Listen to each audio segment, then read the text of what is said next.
KW Continente presenta los análisis y comentarios del ingeniero José Isabel Blandón y Fernando Correa. Muy buenos días, Panamá. Hoy es miércoles 29 de septiembre. Bueno, hoy es el Día del Corazón. Y ahora con la pandemia nos hemos olvidado de esa gran pandemia. El año pasado, 19.000 panameños pues, fallecieron a consecuencia de enfermedades relacionadas a problemas coronarios. Así que no bajar la guardia. Un día también en el que empezamos, bueno, con el diálogo del Seguro Social, también vamos a hablar del diálogo de lo que está pasando en las reformas electorales. 75% de estas reformas ya han sido consensuadas. ¿Qué va a pasar en la Asamblea? Es la gran incógnita. En un día en el que Europa pues, nos tira este baldazo de agua fría y nos mantiene en la lista negra. ¿Y cuáles van a ser las consecuencias de esto? Un día en el que el principal asesor del presidente Biden para lo que tiene que ver con, con infraestructura estará hoy en nuestro país. Un día pues, en el que los que siguen Liga de Campeones, atención, pues el Real Madrid perdió contra el Sheriff, ¿sí? Un equipo que perdido en algún lado de Europa del Este. El Athletic dio una demostración ayer en San Siro, gol de Griezmann y de Suárez, a uno de los grandes en el fútbol de Europa. Y apareció el Paris Saint-Germain, nada menos que contra el Manchester City, nuevo Qatar versus Dubái. Y ahí, pues, extraordinario juego. Lionel Messi anotó un gol, así que las cosas, pues, volviendo a estar en su lugar. 3-5-4-1, decenas sugeridas por don Monchi Díaz y KW Continente. Don José.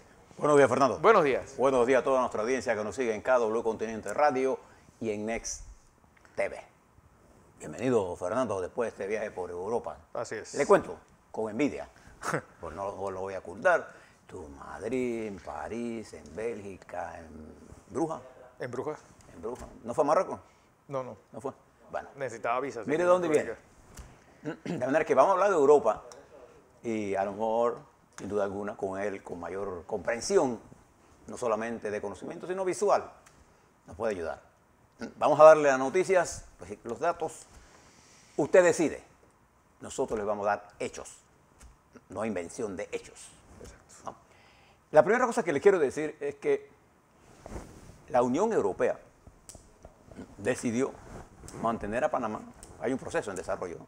Y ya se hizo público a través de Reuters, una comunicación en la que se confirma que Panamá estará en la lista negra. ¿Quiénes son los que están en esa llamada lista negra? Bueno, está Samoa Americana, está Fiji.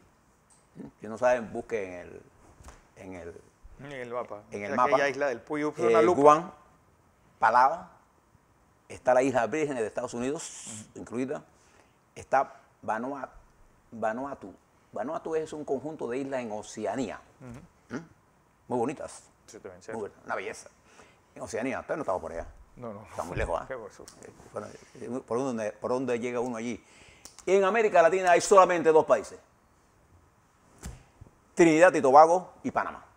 ¿Qué consecuencias tiene para nosotros? Eso se lo vamos a analizar ahora con Fernando aquí en los próximos segmentos de Panamá. Pero esta es una noticia internacional, nada buena para nosotros.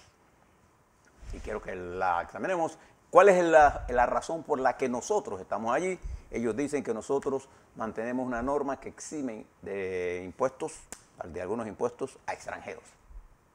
Es una de las razones, y hay una legislación que está pendiente en la Asamblea para este tema. Esto es lo que tenemos que estar mirando nosotros, sí, porque esto tiene efectos negativos para nosotros, muy negativos. No nos engañemos en eso. Y tenemos que atenderlo. También en el plan nacional, y le voy a hablar con detalle de esto, escuchando al expresidente Ricardo Martinelli hablando sobre un tema importante en el país. La seguridad jurídica es fundamental. Si no hay seguridad jurídica, sí, no hay inversión, créalo. Y esta decisión de Europa es mala para nosotros, mala. Es la lucha que tenemos nosotros cuesta arriba para conseguir la reactivación económica. Y ayer me entero de una decisión que para mí no tiene ninguna lógica, ni siquiera, yo digo lógica, voy a cambiarla, no tiene ninguna validez ni técnica ni jurídica. Una decisión que tomó el director de Tocumen, al cancelar, dice él, el contrato que tiene la empresa Odebrecht con ese para terminar. Resulta que, para que usted sepa, ese contrato está en 99.9%. Sí, es que ¿qué le falta? Pero, ahora le cuento, pero más preste esto, porque si usted vio las normas jurídicas, ¿no? Para tomar una decisión, ahora le explico cuál es mi análisis de esto, de esta decisión y por qué. Y le quiero preguntar al director de Tocumen, ¿por qué no le dice a este país cuánto usted le debe a la empresa? Wow. Ahora le hablo sobre todas estas cosas y los efectos que estos procesos tienen, incluyendo el caso de Uluapa, en la seguridad jurídica de este país. Ahora le hablo sobre ello. Pero comienzo por ti, y Fernando, usted que viene de por allá nos puede ir ilustrando este estado de ánimo. Miren lo que está pasando en Inglaterra en este momento. Inglaterra se enfrenta a este invierno que viene, esta temporada, estamos en otoño, viene el invierno, a una triple crisis. El COVID, que puede surgir, ¿sí? Se enfrenta a la inflación, el precio de la gasolina y el precio del gas. Y el precio de la comida en 33%. En el mundo en general y en particular en Inglaterra, porque Inglaterra tiene el problema de suministro, una burocracia del Brexit que no permite una agilidad que requiere el transporte público de mercancías perecederas, aunque esté refrigerada, y está quedándose sin cosas para vender. Entonces esto ha tenido una congestión de problemas, y la inflación, la crisis, la falta de credibilidad en el sistema político, tienen al primer ministro Boris Johnson contra la pared. Y ahora hay una línea de gente tratando de conseguir combustible. Ese es Inglaterra. Como en el año 78, 79. Esto recuerda exactamente lo que se conoció como el invierno del disgusto. ¿Se acuerdan? Lo que llevó a Margaret Thatcher al poder. Exactamente. Está usted perfectamente. Fue la crisis que llevó a Margaret Thatcher al poder. Exactamente. Y empezaron las huelgas de los recolectores de basura. Empezaron huelgas de sectores muy específicos que Londres era realmente una verdadera odisea ir a visitarlo. El invierno. Del disgusto. Del disgusto se llamó así. Del 79. Y le cuento esto porque cuando usted se traslada de Inglaterra ahora a la República Popular China, encuentra tres cosas parecidas, similares. En la República Popular China hay apagones gigantescos. Hay racionamiento de electricidad. Hay. ¿Por qué? Primero, porque si China quiere cumplir la eliminación de plantas térmicas por carbón, tiene que ir reduciéndolas desde ahora. Y las plantas térmicas que no usan carbón no dan abasto con el suministro de potencia y energía. Y las hidráulicas tampoco. Entonces, hay apagones en áreas importantes. Hay un video donde una familia quedó atrapada en un ascensor. Un ascensor. Este problema del suministro va a afectar el suministro también de un país que es una fábrica del mundo, que es China. Pero además de eso, todo el conjunto de reformas, que es una especie de, Fernando, volver hacia el socialismo, cuando China había avanzado hacia un modelo, sí, dejando atrás ese socialismo de Mao Zedong, que no sirvió para nada. Ayer hablamos del desastre que fue el salto adelante, todo el proceso, todos los procesos fueron un desastre. Y ahora China, que incluso hasta los videojuegos de los niños, dice que se vuelven perezosos, y entra el partido. Bueno, hay que ver a qué llaman los chinos perezosos. Eso también es una definición que nosotros debemos ponderar. Entra el partido a ser el elemento fundamental. Entonces hay una especie de preparación ideológica nueva. Y hay una especie de persecución, o llámelo como usted quiera, o de ajuste de cuenta, como usted quiera, o de nivelación, eliminando los grandes consorcios que se volvieron multimillonarios y amenazan la estructura política del poder.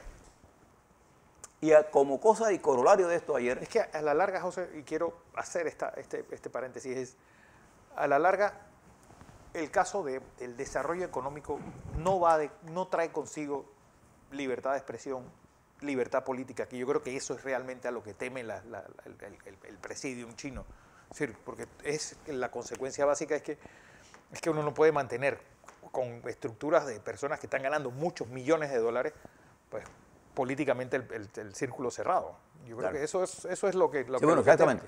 Que no quieren perder el control. Es decir, la libertad de expresión, la libertad empresarial va de la mano con el desarrollo económico. Si no hay desarrollo. Si no hay, es lo que están tratando de experimentar ellos, que obviamente no. Y eso es lo que trae un alto nivel de incertidumbre en este momento en el futuro de China. No digo que China está... No, China sigue siendo es la segunda economía del mundo con un formidable crecimiento económico, pero que ya se ve detenido. Es más, Goldman Sachs ayer bajó la calificación de China.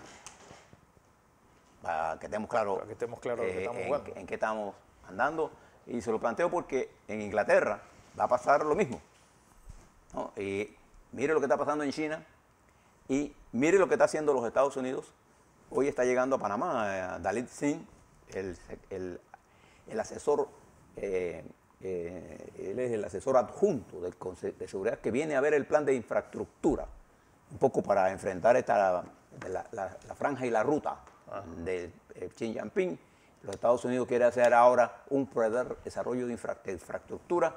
Este señor está arribando al país en el día de hoy para discutir con nosotros planes de inversión. Por eso es importante la seguridad jurídica. Por eso es importante ver este problema de las listas negras. Y por eso no podemos actuar nosotros como nación, que el mundo nos mira. Lo que pasa en Panamá, alrededor de toda nuestra estructura de comunicación y de contacto entre el Pacífico y el Atlántico, tiene importancia global e instantáneo. ¿Por qué? Porque nosotros movemos el 5% del comercio mundial. Todo eso hace más caro los plátanos, los guineos ecuatorianos, eso hace más caro los juguetes de China, eso hace más caro tantas cosas que nosotros no vemos que tienen que pasar por aquí y que nosotros se lo encarecemos o se lo hacemos competitivo a un país. Y fíjense que por eso yo le dimos todo aquí, José Luis y yo, antes que llegara Fernando hoy, le explicamos todo lo que estaba pasando en Alemania, porque Alemania va a permanecer por varias semanas y probablemente meses, estancada en ese proceso de negociación del nuevo canciller. Y eso limita el poder político de la señora Merkel. Y surge como, digamos, el delfín de la dirección política de Europa, Emmanuel Macron, en una Francia en la que hace unos días él, en un meeting en Lyon, le tiraron un huevo a la cabeza. Y en donde él enfrenta una crisis migratoria asfixiante. Asfixiante, realmente asfixiante. Sí, asfixiante para Francia. Y eso me lleva a que ustedes puedan unir todo esto, porque ahí juega Panamá un papel importante. No es por gusto que este asesor adjunto de seguridad está con nosotros. Él no viene a ver nada de espionaje. Hay gente que está pensando de que nosotros los panameños tenemos la idea de que los gringos cuando vienen aquí de alto nivel vienen a darnos líneas. Algunos, los responsables, los de agencia de inteligencia, bueno, nuestro ministro de seguridad estuvo en Washington. Allá le han tenido que decir lo que ellos piensan de todo lo que es seguridad.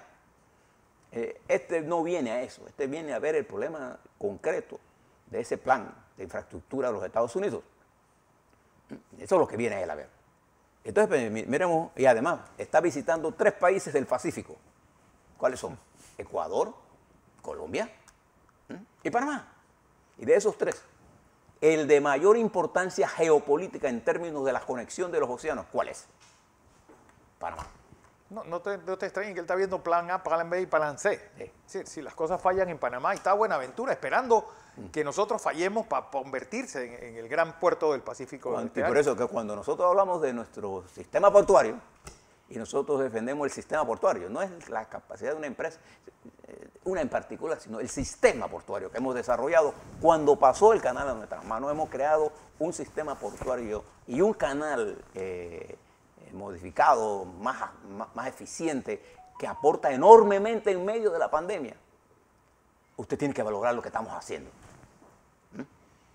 para no entrar en acciones infantiles por hacer daño a Martinelli o al presidente Cortizo o al partido tal. No, nosotros tenemos que mirar el desarrollo de la nación. Bien, fíjese, para nosotros el tema migratorio, ¿cómo se debe manejar? Los canales internacionales, así como le están dando cobertura a la migración africana hacia Europa, particularmente hacia, por la cercanía, España, Italia, Francia, le están dando seguimiento a lo que está ocurriendo en la migración en América Latina, que proviene de Haití, que proviene de Cuba, que proviene de Centroamérica hacia los Estados Unidos y que está afectando directamente a México y acá a Colombia.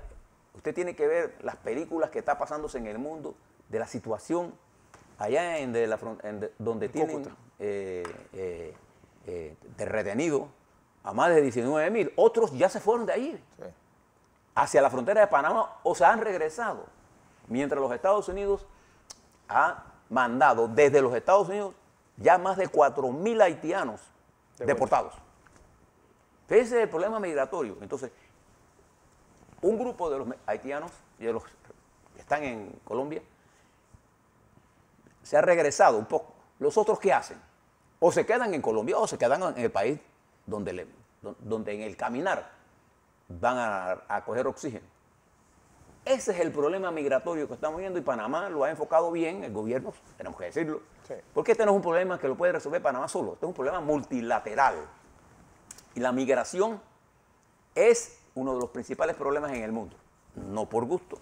Las Naciones Unidas, Fernando, en este 76º reuniones que se desarrollaron, uno de los temas fue la migración, otro fue el cambio climático y otro fue la pandemia.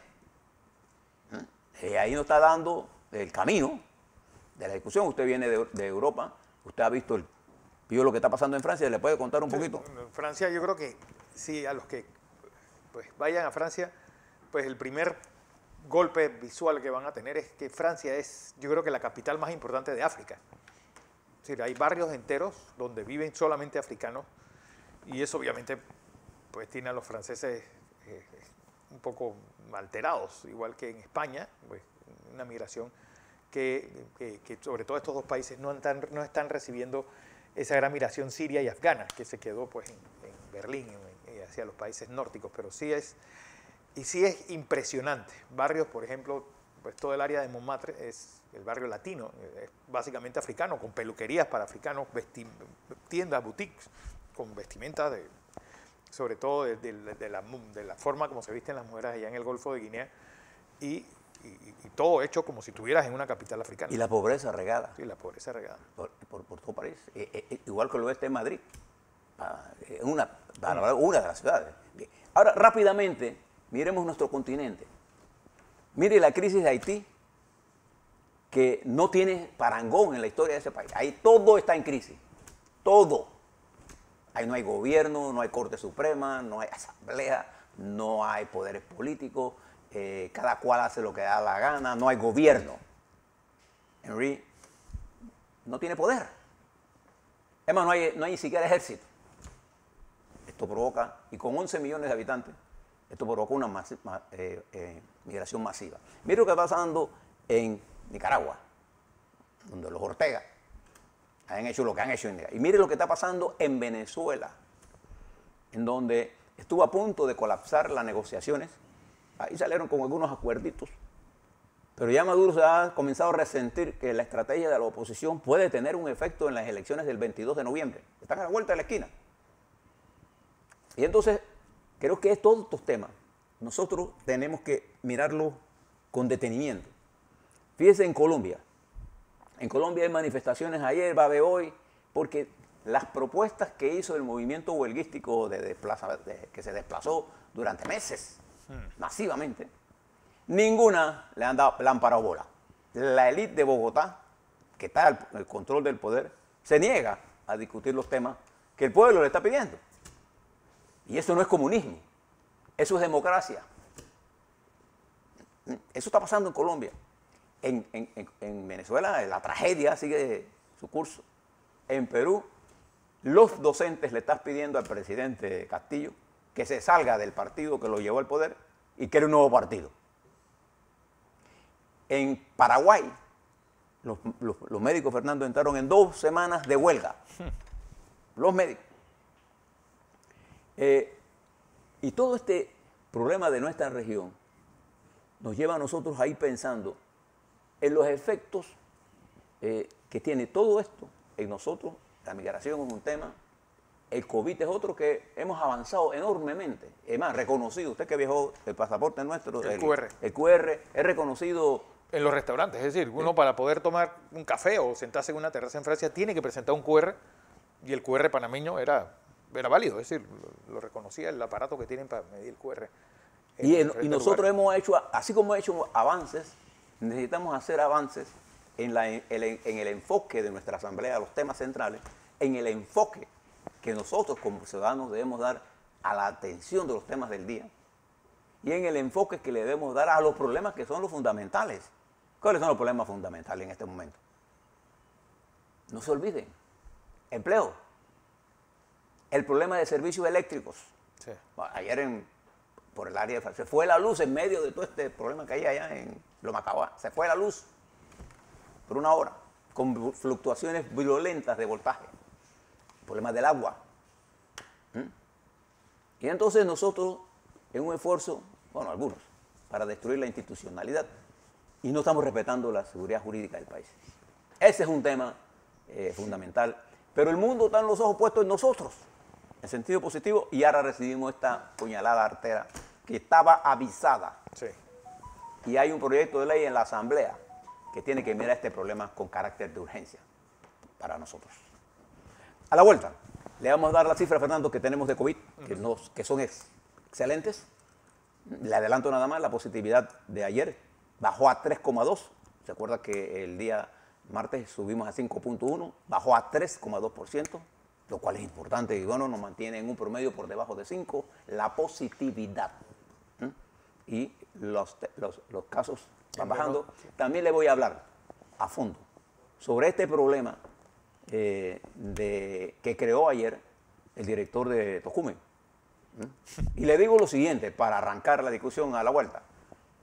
El contrato entre la empresa constructora Odebrecht. Norberto Odebrecht.